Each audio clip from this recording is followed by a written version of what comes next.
Imagine living 70, 80 or 90 years of quality health. What's the key word there? Quality, yes, thank you, Maria. Imagine that type of life where you're not dependent upon any medication or surgery just to be able to get up and function every day. Who wants that? Yeah. Yes, we do, right? Okay.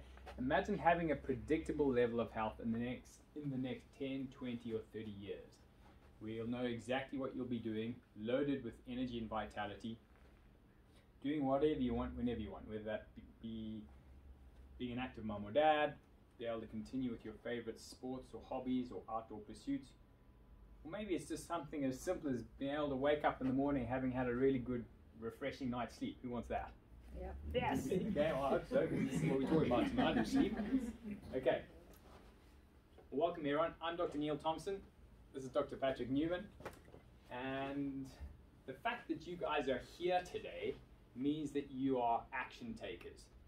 And I want to congratulate you because guess what? Success is always reserved for the action taker. So give yourself a pat in the back. Give yourself a pat in the back. Okay, you're going to find my talks a little bit more interactive because otherwise you'll all fall asleep, especially at about 6:30 at night, and some of you probably have just had tea. In our part of the world, that was always called dinner. Tea always came across as scones and you know, sort of rooibos or something, or Earl Grey. But I'm getting used to obviously this part of the world. But you know, I think what I always find is that when things are more interactional, you're actually going to learn more. Because did you know what doctor really means? It actually means teacher. And so, is it all right if we try and make this as interactional as possible? Is that all right? Yeah. Okay, good. All right, so don't be surprised if I ask you questions periodically then. Okay, now in the next hour or so, you're going to discover some of the most powerful, effective, natural ways of getting healthy and staying healthy.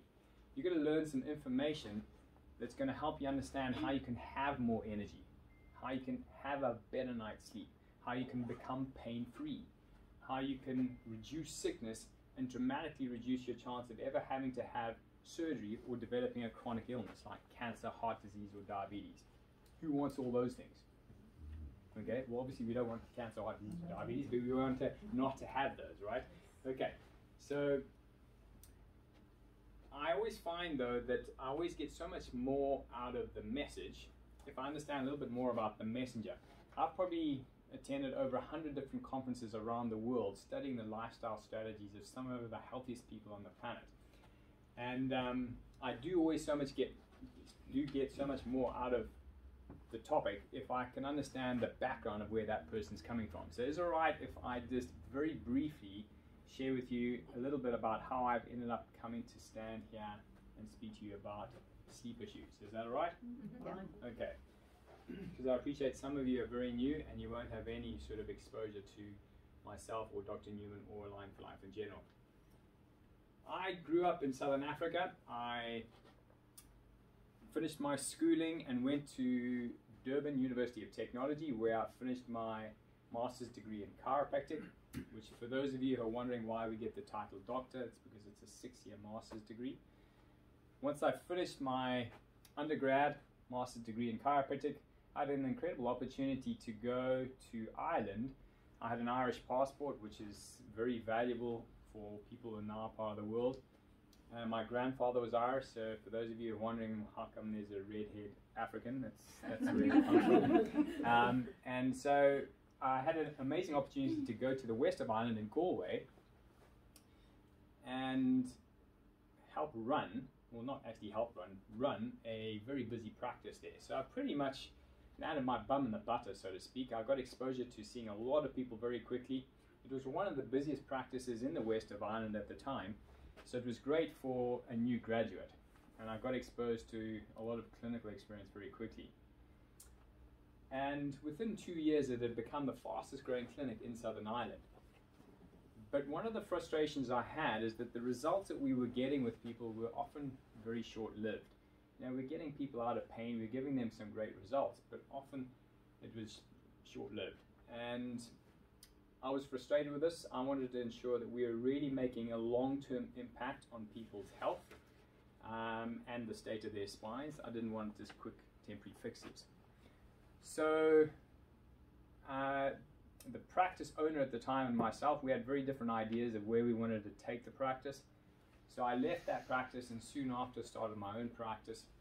And within 2 years, we were seeing over 200 people a week. At that same time, I was privileged enough to do a lot of my postgrad studying in the States, where I traveled to and fro regularly and completed my fellowship in chiropractic biophysics, which is the most researched form of chiropractic in the world. There's more research supporting chiropractic biophysics and that approach than all other chiropractic and postural techniques put together. So I finished that off, and I've now become one of only 2 advanced chiropractic biophysics practitioners in the whole of Europe. And it's great because we have a saying here, in God we trust, all others bring data. So unless what we do is backed up with good quality research, we don't actually advocate it. So I just want to reassure all of you that everything that we're going to be talking about is based upon very good quality research. At about that time, I fell in love with my now wife, who happens to be the sister of my best friend. And yes, I've heard all the jokes. I've known her since I was 6 years old, literally. And we were married, we lived in Ireland, but we wanted to start to have our own family, and we had no family in Ireland. And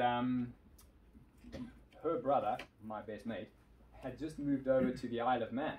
And he said, well, why don't you come across to the Isle of Man? And she obviously wanted to be close to family when starting our own family, understandably, especially I'm sure you ladies can appreciate being close to family is important when you start having your own kids. And I initially thought, well, why do I want to go from one muddy wet island to another muddy wet island? And he convinced me, no, it's beautiful and all the rest of it. And I said, yeah, whatever.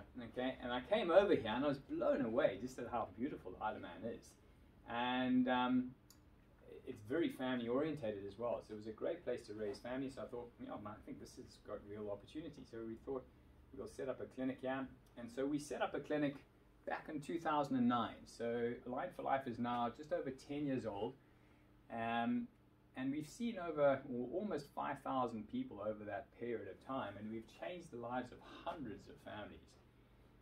And it's not because I'm a miracle worker or Dr. Newman's a miracle worker, but it's because of the principles that you're going to learn tonight. That's why people get these kind of changes. So if you're coming here because you want to get healthy or you just want to have a better night's sleep, you're in the right place. Okay. All right, so that's a little bit about where I came from. So let's just get into the meat and potatoes of the talk, so to speak. And as a quick show of hands, how many of you here consistently sleep 8 hours a night of good quality sleep? Hands up. This goes to show how big of a problem it is. Okay? It's a massive problem. And we now know that most of your healing is happening when you're sleeping. So if you're not sleeping well, how does that bode for your overall healing potential in your body? Good or not so good? Not so good. Okay.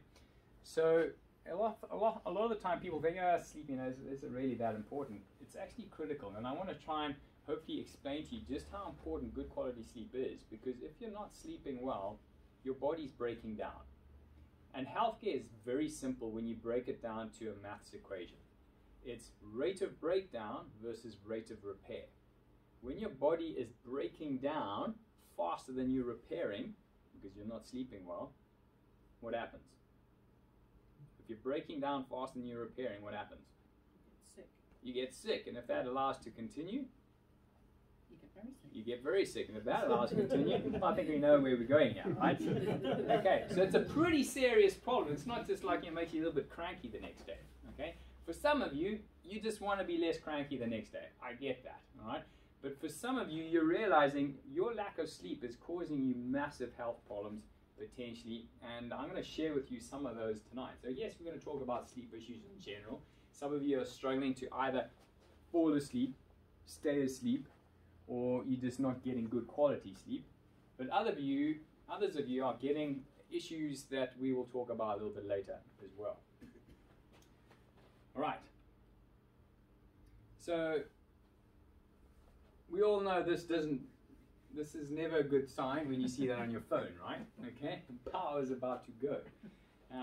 No energy is bad enough. We've all got lots to do. Would you agree the world now is quite a busy place? Yeah. Okay, and if you don't have energy, right, you're going to get left behind, and you're not going to get stuff done that you need to get done.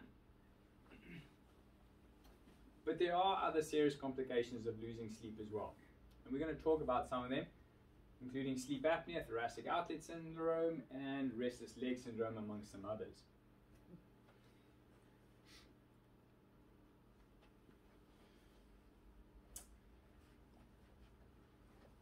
Tonight is part of what we call a body signals talk. So every month we put on a different body signals talk covering the most common health challenges that most typical people in the Western world are struggling with.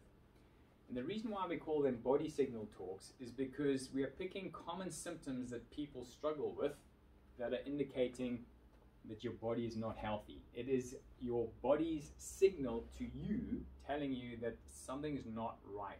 Something's not working well or functioning well. And the question is are you listening? Or are you just trying to ignore it? Or even worse, are you trying to cover it up with drugs? So if you're not sleeping well at night, it means there's something fundamental wrong going on in your physiology.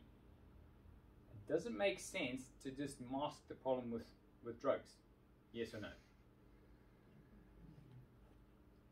Yes or no? Yes. Yeah. Does it make sense to mask the problem with drugs? Yes or no? No.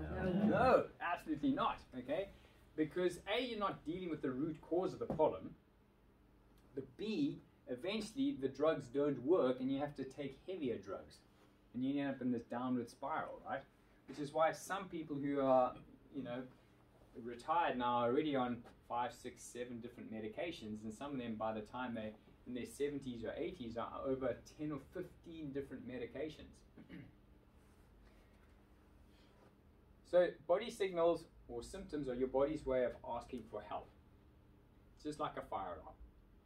Sometimes it whispers, just a gentle little symptom. Sometimes it screams, like when you get severe pain or severe symptoms or whatever it is. All of us are on this illness-wellness continuum. Just know that you're either moving in this direction or you're moving in this direction. You're not static.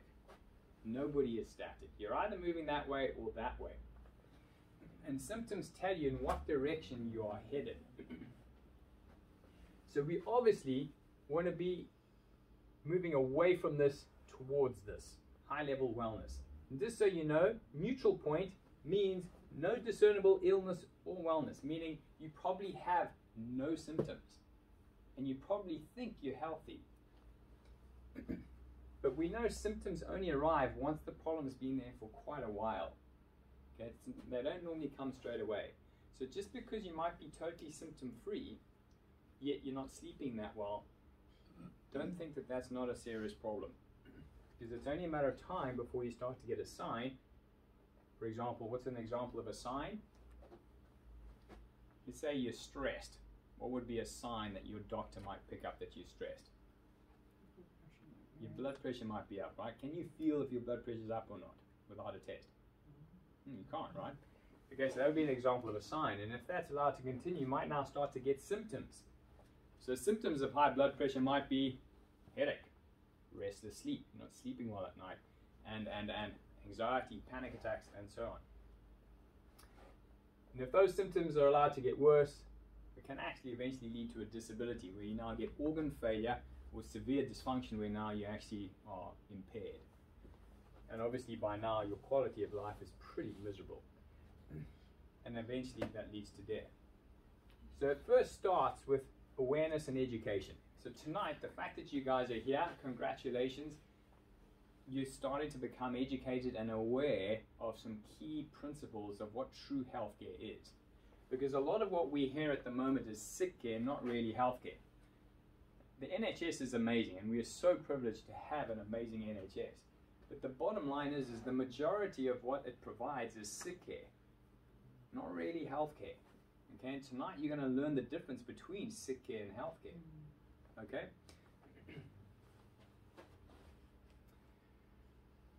So let's look at a better premise, because often we tend to define sickness as when we have a symptom. When we don't look good or we don't feel good, that's when we are unhealthy. If a person feels good and looks good, they think they are healthy. So it's the absence of symptoms is often what defines whether we are healthy or not in current culture. But we need to look at that differently, because as I just said, absence of symptoms doesn't necessarily mean you are healthy. How many of you have heard of a person who seemed perfectly healthy one day and literally the next day they dropped dead of a heart attack? Happens more often than it happens a lot, right? Well, I just played 18 holes with Jack, and you tell me he's dead now, 12 hours later? He shot his best round. Or how about cancer? Many of you maybe know someone who seemed perfectly healthy, they looked perfectly fine, they went in just for a routine scan and they were diagnosed with stage 4 cancer, and within a year they're dead. Were they really healthy the day before they got diagnosed? Does cancer just take a couple of days or weeks to develop? It takes years to develop. Likewise with cardiovascular disease. Okay, so judging our health on how we look or feel, good idea or bad idea? Bad idea. Okay, unfortunately we kind of been sort of brainwashed into thinking like that because we focus so much on symptoms. Okay, so a better premise is not how we look or feel, but health is based upon how well are we functioning, not how well are we feeling. And you first got to understand that healthy is normal. The problem we have now in society is there's so many sick people, we think it's normal to get sick. We think it's normal that as you get older you don't sleep so well, because we're comparing ourselves with the rest of the other sick population. So our comparisons are not really accurate. Whereas if you compare us to true healthy hunter-gatherers who live in the Amazon, right, who don't get any of these chronic diseases that we get, by the way. They've done amazing studies on them with National Geographic. Like they don't even know what heart attack and cancer and those things are, because it's so rare. And when you compare then to the gold standard hunter-gatherer, we now realize that actually there's a big difference between us. And what's the difference between us and hunter-gatherers? Is it our genes or is it our lifestyle?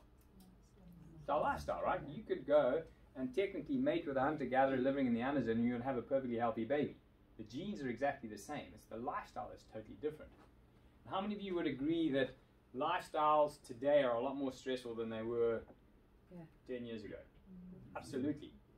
How many of you would agree that they're a lot more toxic and deficient than they were 10 years ago? I mean, if you just look at your kids now.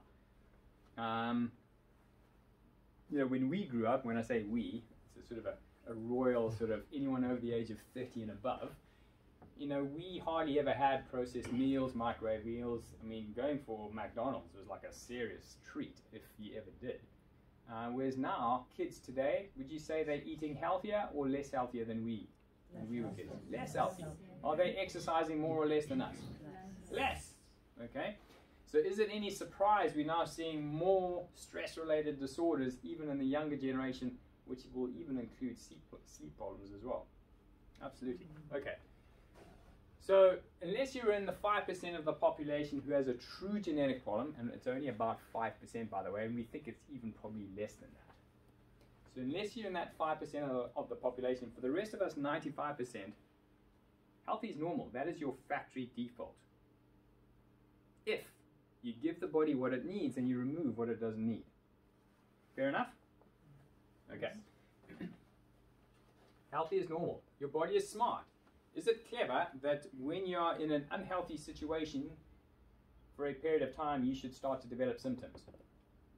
So if you're in a very stressful job and you start to get a headache, is that an intelligent thing that your body might do?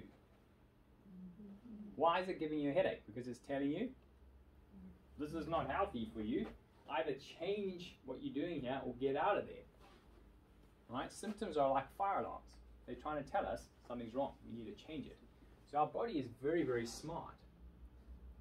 Your nervous system is the master system. It controls everything in your body, from breathing to hormonal production to blood pressure, pulse, lung capacity, everything. Okay, your immune system, your digestive system, and ultimately healing and repair. So your nervous system is critical to look after, and your spine is the suit of armor that protects the nervous system. So if your spine is all out of alignment and your posture is all out of whack, how well is your nervous system going to work? Not so well, right? Yeah. Okay. Can you now see why spine alignment and posture is very important? How many of you seriously have seen an 80-year-old playing golf who looks like this?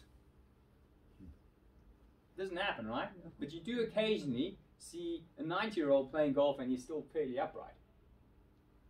And yet you might see a 50-year-old like this and he's not playing golf either. So it's not age, it's really what's the state of the nervous system and the spine is like that's really critical. And it's because if the spine is in poor shape, your nervous system is in poor shape. What does your nervous system control again? Everything. Everything. Modern life is unnaturally stressful. We've covered that. And it's getting more and more stressful. Including not just how we eat and how we move, but how we sleep. And this is pretty much a snapshot of it, isn't it? We now have sleep cycles and routines and rhythms that are completely different to a hunter-gatherer living in the Amazon. Would you agree? How many of them are sitting on mobile phones at 10 o'clock at night? How many of them are complaining of sleep problems? Very few. Okay? Okay, very few, except for maybe in wild animals coming to the campus. Okay. All right. We're stressed. Absolutely. All right? And we're more stressed than ever before. And this stress comes in the form of thoughts, toxins, and traumas. And we're going to break some of those down a bit because we're now being exposed to more and more of these different types of stresses. But we'll talk about that later. The first thing that we need to understand, though, is when we change our normal sleep pattern cycles, it affects your endocrine system on a big scale, your hormones that get produced. So normally during the day, sunlight enters your eye and that inhibits melatonin production. Melatonin is a hormone that's produced here in the pineal gland, and melatonin is what makes you sleep. So sunlight inhibits the thing that makes you sleep. As soon as the sun goes down, what do you think happens to melatonin production in a normal, healthy individual? It starts to go up, right? Okay? Assuming they're in a dark place. But if you're in an environment where you're constantly being bombarded by white and blue light in particular to late hours of the night, your eyes are getting lots of white and blue light, artificially inhibiting melatonin production. So your brain can't now produce enough melatonin for you to enter into a deep sleep. So that is going to be one of the reasons already that's going to contribute to why you're not sleeping well, is too much screen time at night, too many white lights in your house. Start to change your lights to more orange, yellow lights, or I get that, changing like 20 light bulbs is a mission. So rather just buy some blue blocker glasses. You can get them from Amazon, it costs you 15 or 20 quid. And certainly after 8 o'clock at night, you should be putting those glasses on, which blocks all white or blue light. So basically makes everything look orangey yellow. Okay? I don't know, it'll make you look like Bono for a while, all right? But you know, it's all right because you're going to start to get a better night's sleep. That's just one little trick that we'll share with you tonight.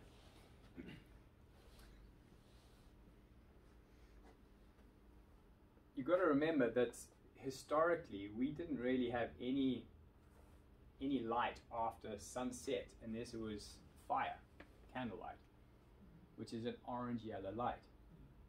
And that's why it doesn't affect us the same way. But as soon as we got these screens that have produced this white light, it causes problems. Which is why most of your modern apps now, modern phones now, do have a night mode because they know how much it can impact you.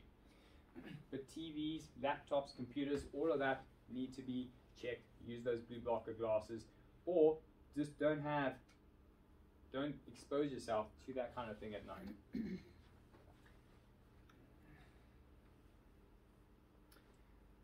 We're going to talk a little bit about this later on as well, because also what it does is it starts to affect other hormones which can influence hunger.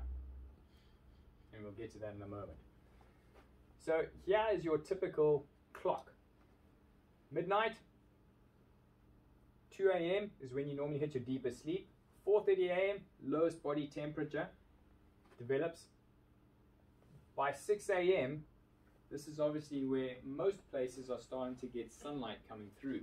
And obviously this is one of the reasons why some people get seasonal affective disorder or SAD syndrome, because the sun only maybe rises at about 8 o'clock in winter. So they're not getting a lot of sunlight. So getting a SAD lamp can really be helpful in getting that white light into your eyes when you wake up in the morning. You want to develop a strong circadian rhythm where you're being exposed to bright light during the day and darkness and or orange light at night. That's when you get the sharpest blood pressure rise, because your body's trying to get up and go. Okay, but also cortisol levels increase, which is your energy get up and go hormone. Melatonin secretion stops, so you don't want to be sleeping now. This is when you're highest alertness, so when you're writing exams, this is probably the best time to be doing that. 12 noon, 12:30 p.m., this is normally when you get best coordination. 3:30 p.m., fastest reaction time.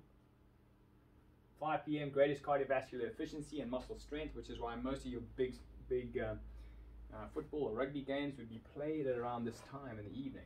Okay, not just because it's convenient for everyone to watch, but actually this is where their performance will be at their best.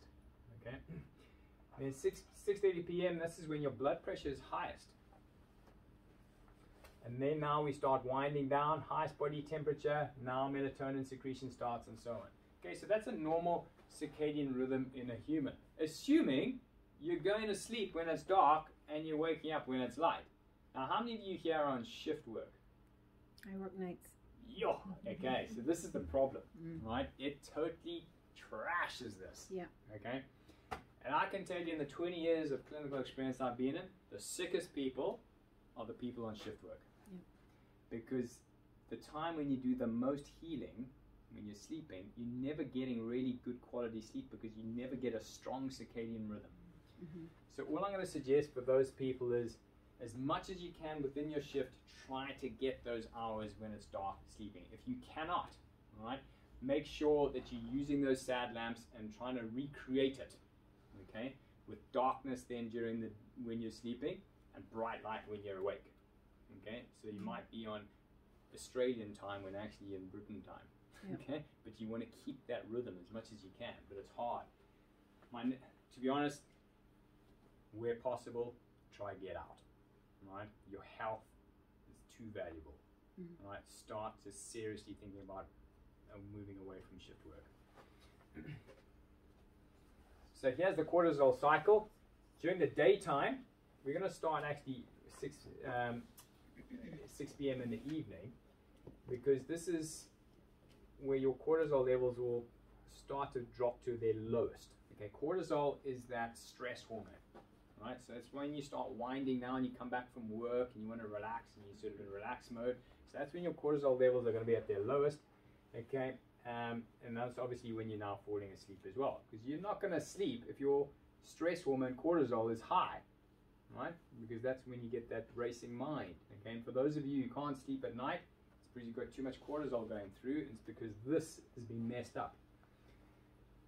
So cortisol levels only slowly start to rise in the early morning hours until they hit their peak just after sunrise, when you need to have the most amount of cortisol to actually give you that get up and go to crawl out of bed. Because if you didn't have cortisol, you wouldn't be able to get out of bed, right?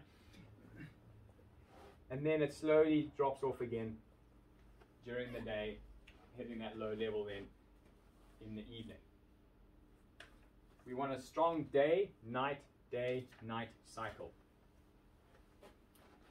That means if you are going to bed late at night, watching TV on the computer, trying to cram in that last bit of work, and you're being exposed to all this white light, unfortunately, it means your cortisol levels are going to be, instead of dropping down, the cortisol levels are going to be going up. You don't want a situation where it drops and then goes up here, because then all you end up with is a very flattened cycle. You want a circadian rhythm that is like this. You don't want to like this, because that means you're just going to be napping, not sleeping deeply, and you only really heal well when you sleep deeply. Make sense? Mm-hmm. Yeah. Okay. Right, so chronically elevated cortisol will result in limited exertion. You don't have that energy if it's chronically elevated all the time, because it's meant to be for short periods, okay? Bursts. Not, it's like you either sprint or walk. You don't want to be trying to jog all fast all day long, because you will eventually get completely knackered. It will also result in chronic physiological stress. So cortisol will literally create stress to the brain. That's why you wake up in the morning, because you're stressed. Oh my gosh, if I don't get to work, I'm going to get fired. You're stressing about it, okay? But you need that just to give you that motivation to get up. And also, if you chronically elevated cortisol levels, obviously your sleep is not going to be deep, so you're going to feel sleep deprived. So you could sleep for 8 hours. Technically, you could be lying in bed for 8 hours, and you're going to wake up feeling exhausted and have no energy the whole day, because although you were technically sleeping for 8 hours, your quality sleep was miserable. It was maybe 1 or 2, if that, hours. And this sleep deprivation will cause a lot of things to happen. We talked about the cortisol levels get upset. Melatonin is downregulated, so you don't now produce strong amounts of melatonin when you need to sleep. You only produce weak amounts of melatonin. Your insulin sensitivity is downregulated, and if that happens, what results typically? If your cells are now almost immune to insulin, what typically happens? Diabetes, okay? Most diabetics, type 2 diabetics, I can tell you right now, it starts with the circadian rhythm is messed up. Okay, they don't have a good sleep-wake cycle. Right? It's not just about eating junk food, right? It's also about this. Unnatural lighting will also then result in leptin is the hormone that is produced that helps suppress your appetite. And if you have unnatural lighting, leptin now decreases. So that makes you more hungry. Ghrelin is another hormone that makes you hungry. That will increase as well. So when you're stressed, are you normally more hungry or less hungry? More hungry, right? Because your body thinks it needs more energy. And so it'll increase ghrelin levels up and suppress leptin. So if you've got cortisol levels that are high for too long, it's going to mess up your hunger cycle as well. You're going to be hungry all the time, and then you're wondering why you're putting on weight. Because, unfortunately, your hormones are working against you because your sleep pattern is all messed up. So for some of you, probably you've noticed that ever since I started to not sleep well, I've also noticed I'm putting on a lot more weight. Okay, especially around this area here, what we call the centripetal area. And it's because when your body is stressed, appetite goes up, and also historically, when we had chronic exposure to stress, that was normally because our ancestors were in some form of famine.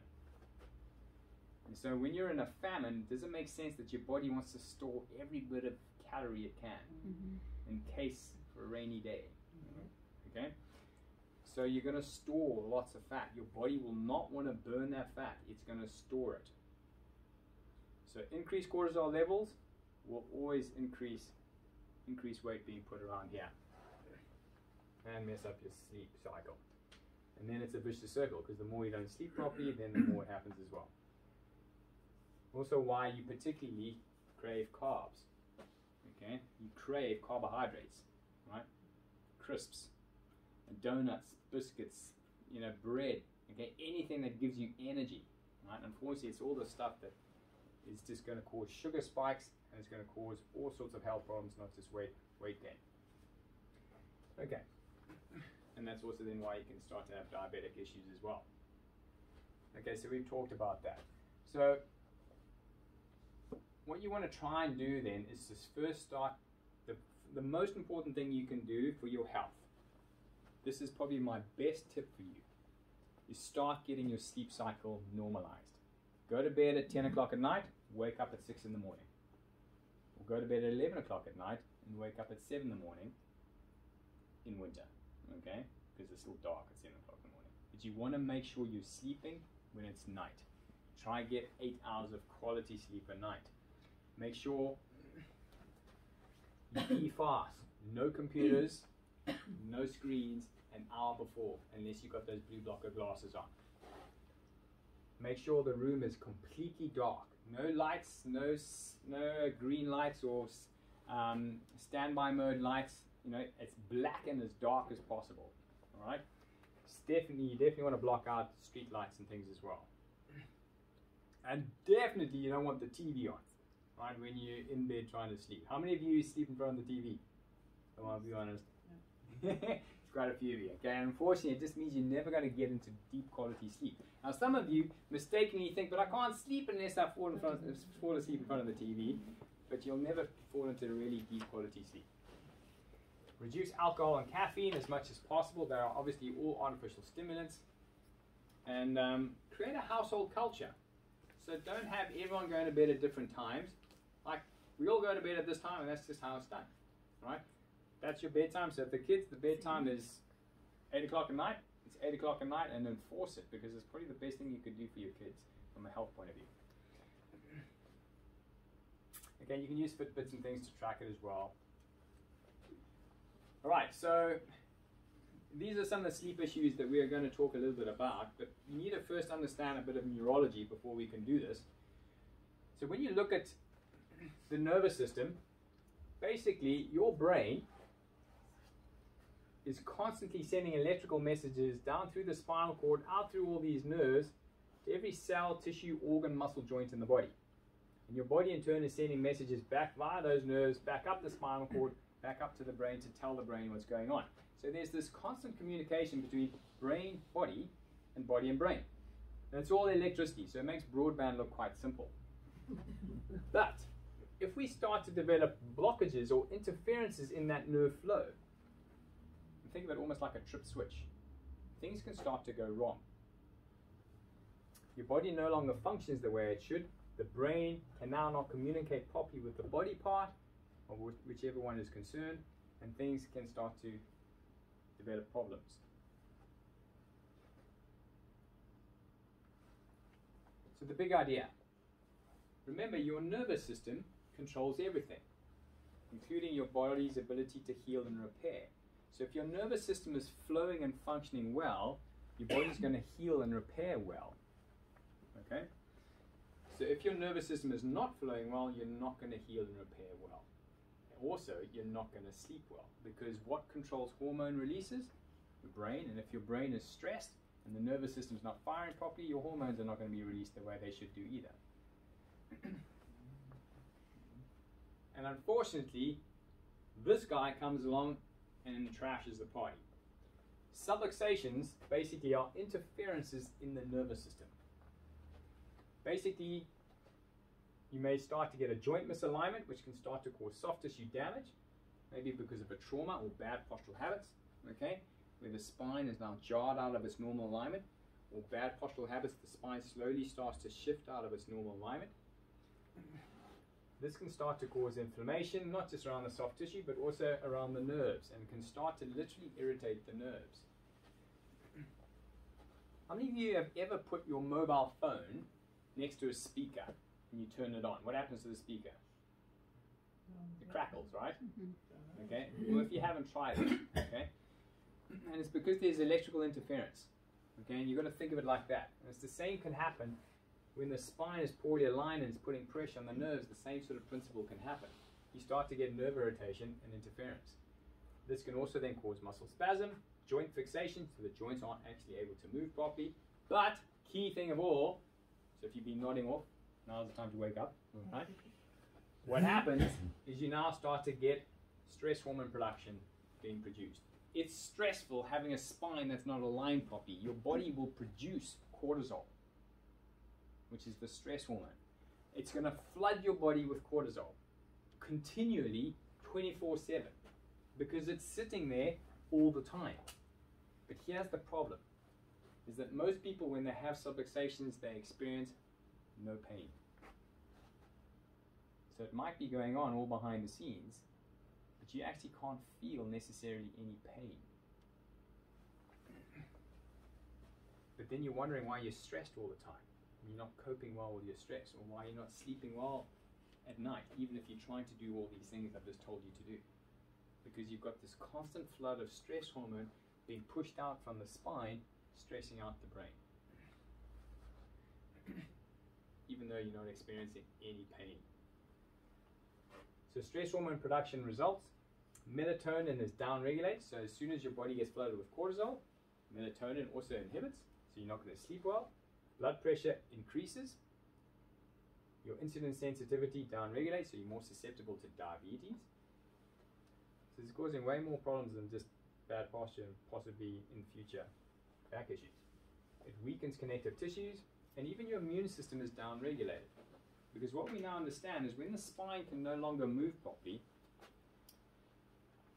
think of the spine like a generator and the brain like a battery. In particular, this part of the brain, the prefrontal cortex, the frontal part. The better the spine moves, the better this part of the brain works. So if your spine stops moving properly because it's not aligned properly, even though you might not feel it, the brain now literally goes flat like a battery. The battery goes flat. If this part of the brain goes flat, unfortunately, it controls the immune system. And I think we probably can all agree, who wants a nice, strong immune system at the moment? Yeah. Exactly. Having a well-moving spine is very important to keep this part of your brain working properly, which controls your immune system. This is probably one of the reasons that we think, and we don't yet know, but it certainly makes neurological sense, why especially the elderly who are very rigid and who are not moving much, or who can't move much, and or people who are very sedentary and have very unhealthy lifestyles are more susceptible to things like COVID-19. Okay, it makes neurological sense. There's no research or evidence to prove that yet, but would you agree it makes sense? Okay, which is why kids, COVID-19 is hardly even touching. Do kids run around all the time? Absolutely. Generally speaking, their spines are moving a lot better than most. Generally speaking, okay? But they can have problems as well. Okay, so immune system is downregulated, and also you now start to get inflammation and swelling because this part of the brain at the front also controls inflammation. So if your spine is not moving well, this part of the brain goes flat, and this part of the brain, which controls not only immune system but also controls inflammation, you're now going to start to experience more chronic inflammation. And chronic inflammation not only increases pain, but it also increases inflammation even in things like the sinuses, contributing to things like sleep apnea. If your sinuses are constantly blocked up, you're going to have more difficulty in breathing. Would you agree? Yeah. Yes. Okay, it can be one of the contributing factors to sleep apnea. And it could just be, if you're struggling with breathing properly, it could just be because your spine is not moving properly. This part of the brain now cannot regulate inflammation properly, and you're now going to be more congested. But also, what we now understand is that subluxations, especially in this neck area, especially in the upper neck, C1 to C3, affects what we call the vital center of the spinal cord. Right at the top here, this is the part of the brainstem really that controls heart function, respiration. So if you've got subluxations right at the top of the neck, which is putting pressure on that part of the brainstem, does it make sense then that your respiratory center might be affected? I can tell you it does. Right? And that can actually literally cause problems like sleep apnea, where you're now struggling to breathe. This is when people are literally lying asleep and then they're not breathing for like 20 seconds, and you know, the partner's worried that they've died, and then they suddenly breathe again. But it's because that respiratory center is under pressure. And when you put nerves under pressure, do they work well? No. If you put parts of the spinal cord under pressure, is it going to function properly? It can't. Okay, so especially people who have a neck which isn't in a nice curve, but it's actually bent the wrong way, right? In particular, those people are going to probably struggle a lot more. And how are you going to know if your neck is in a nice curve without an x-ray? You need an x-ray, because you can't feel it and you can't even see it in the posture, right? So if you look at me, your neck should be curved like this, arced backwards. But in many people, it's actually bent like this, putting huge pressure on the spinal cord. If you took a banana and you bent the banana in the opposite direction, what happens to the banana? Put under pressure, right? Well, that's the same thing. When your neck is arcing back like this, and then you start to bend it the other way, just like the banana. The spinal cord, thankfully, doesn't break, but it gets put under huge pressure. And especially when this part of the spinal cord gets put under pressure here, it affects that vital center controlling respiration, contributing to sleep apnea. But even low cervical areas can contribute as well. But also things like thoracic outlet syndrome. Right, who's heard of that? Oh, okay. Anyway, a lot of, I won't go into too much detail, but sometimes, you know, when we're tossing and turning at night because we just can't get comfortable, right? Because of muscle soreness, we're restless, it wakes you up, you can't find a comfortable position. And especially it's going to be the neck and shoulders and down the arms, right? Often people are going to get discomfort into the arms, but also in their upper back and neck and shoulders. They can never get comfortable, right? Often it can be because of subluxations in the lower neck area or the thoracic spine area, especially T5 to T9, can contribute to this restlessness and you can't sleep well. But also you can get what they call restless leg syndrome. Who's heard of that?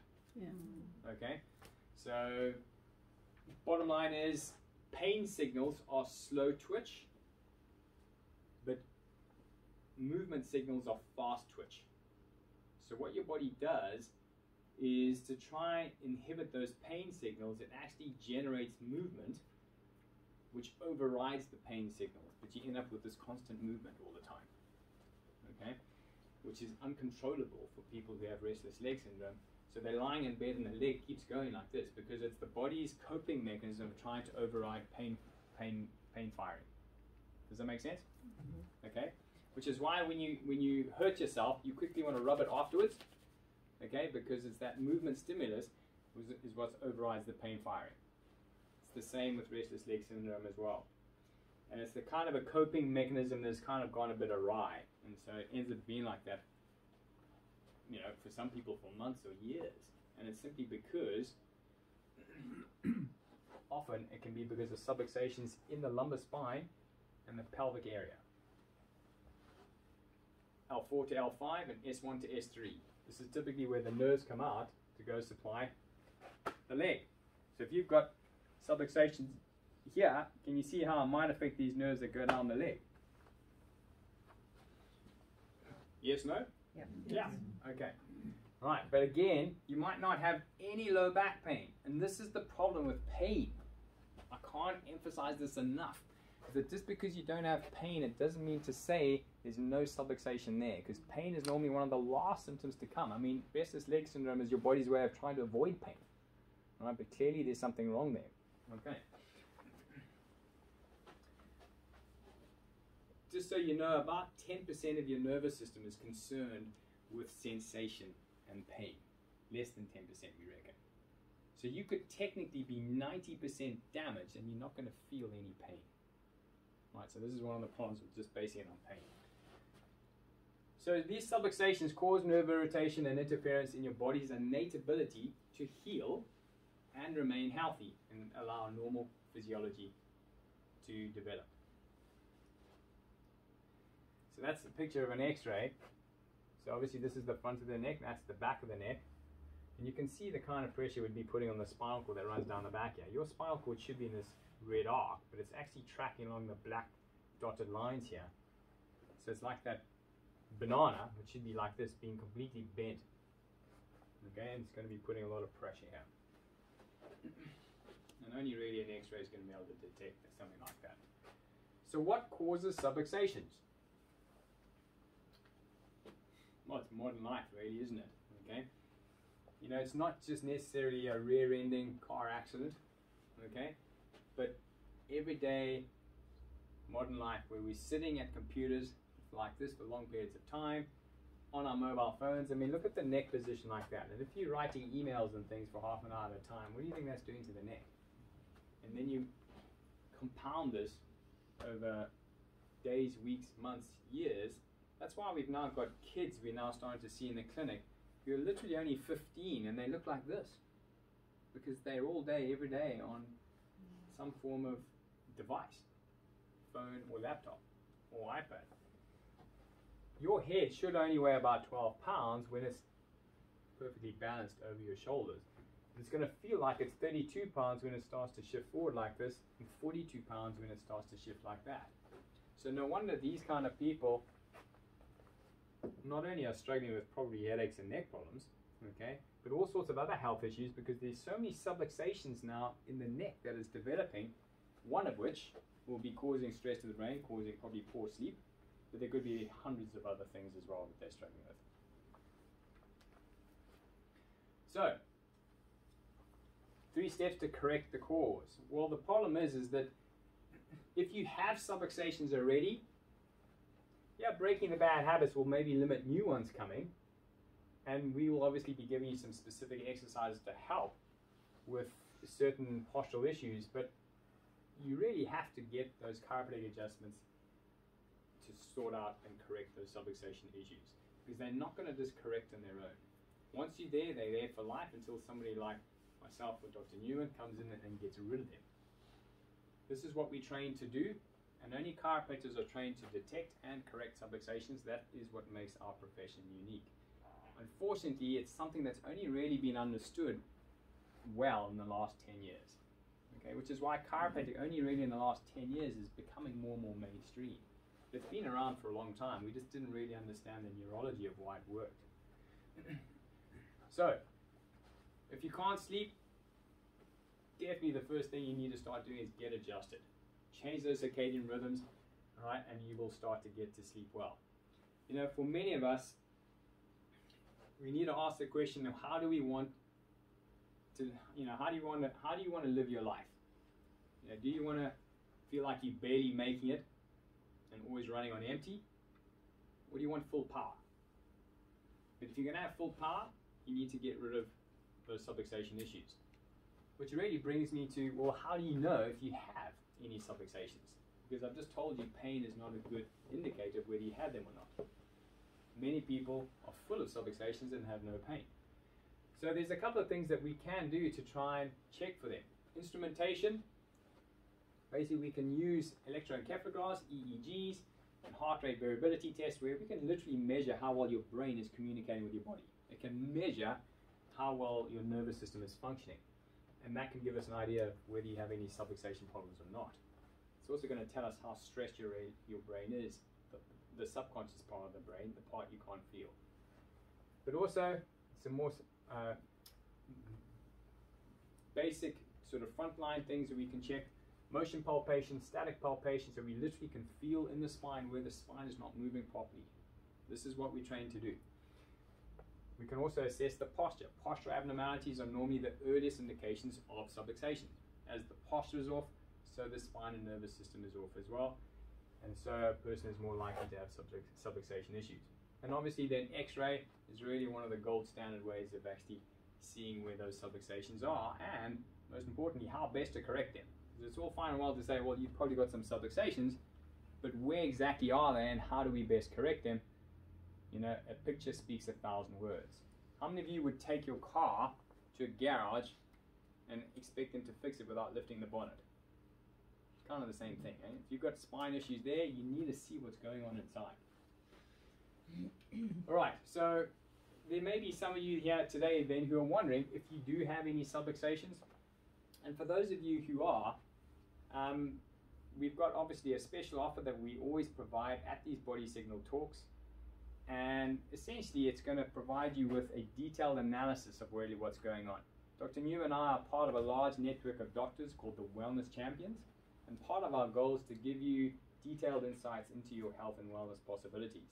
And essentially, it's going to start off with a detailed examination, a chiropractic examination, which will include a history and an orthopedic examination.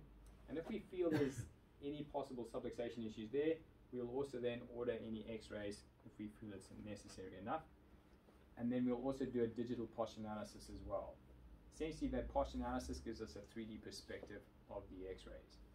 This will normally take about an hour in total, and then we'll get you back a day or two later just to go through what we call the report of findings. Where at that report, we'll draw up on your x-rays, we'll show you your x-rays, where your spine is versus where it should be, and then you'll see exactly which parts of your spine are not aligned properly and how that might be contributing to your health problems that you came in with.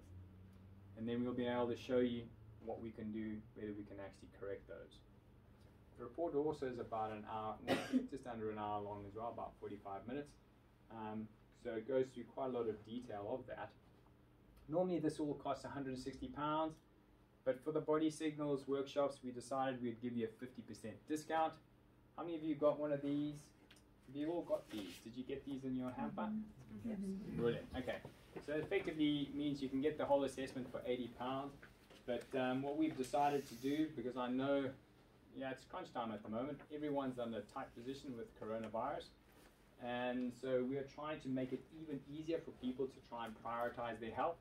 So we've decided for tonight, for those who only book tonight only though, we'll reduce it down to £49. Right? So instead of 160, you'll only pay 49. But I appreciate that cost is only one of the obstacles that we face with regards to your health. After all you've learned today, if you want to get healthy, today is your day. Now's your chance to start to get healthy. How many of you would agree that now is probably the best time to start to get healthy? Yeah. Okay. Because I can tell you one thing. A great doctor, a friend of mine, once said to me, Neil, procrastination is the biggest thief of health. Right? And I would definitely say in my 20 years of experience, that's probably the thing that actually prevents people getting to actually be all that they could be. It's because they procrastinate. Right, so what we're going to do with this offer tonight is it's only for tonight. If you want to get that full assessment, if you're concerned that you might have any subluxations, and we'll also offer it to any family members or friends that you know of. We'll offer it to them as well. Just speak to Audrey afterwards. She'll book you in. She'll just take your name and your number down, and she'll take payment here as well. We've got a card machine, so you don't worry. You don't have to have cash. And if you do want to book in for a friend or family member, you can just do it on their behalf, and I'm sure they'll be more than happy to refund you later on. And then she'll then phone you tomorrow and actually then confirm what time she can book you in. Okay, so she'll just take your name, your number, and payment, and then we'll phone you tomorrow. Is that right, Audrey? Yeah. Okay. Obviously, there are going to be limited spaces, so if you're not really serious about this, don't take someone else's opportunity. But hopefully this is going to give you that head start that you all need. All right. For those of you who've got any burning questions, I'll be available for you just to take them only for a few minutes afterwards. Otherwise, just speak to Audrey at the front desk. She'll be there, and get yourself booked in, and we're very much looking forward to actually seeing you when you first come through for your assessment if you decide to come through. All right. Thank you all very much. Thank you very much.